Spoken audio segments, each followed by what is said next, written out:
Nirbhaya case तो आप सबको याद होगा, बट इस केस में एक कैच था that the accused in this one particular case was 17 years of as.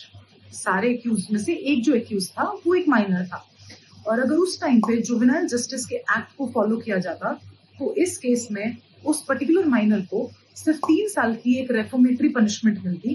That means उसको 3 साल तक एक पर्टिकुलर प्लेस पे रखा जाता और उसको रिफॉर्म करके वापस छोड़ दिया जाता। एंड दैट इज वेयर लोगों ने इस पर्टिकुलर रूल का, इस पर्टिकुलर प्रोविजन का बहुत ज्यादा क्रिटिसिज्म किया, बहुत ज्यादा आउटरीच किया कि कैसे आप इतने हीनियस क्राइम करने वाले पर्सन को सिर्फ 3 साल में छोड़ सकते हो।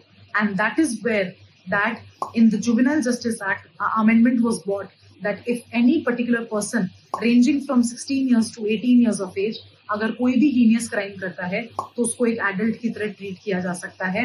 And that is where one of the major amendments happened in the juvenile justice act. अब आपके क्या थॉट्स हैं, क्या ये अमेंडमेंट सही था? एंड इफ यस, ऐसे और कौन से अमेंडमेंट्स हैं जो हमारी कंट्री में आने चाहिए, जल्दी से हमें कमेंट सेक्शन में बताओ। Till then, do not forget to subscribe Ignites Law Academy YouTube channel. हम आपको ऐसे ही शॉर्ट एंड क्रिप्स मैनर से ये सारे टॉपिक समझाते जाएंगे। Till then, I'll see you in the next one.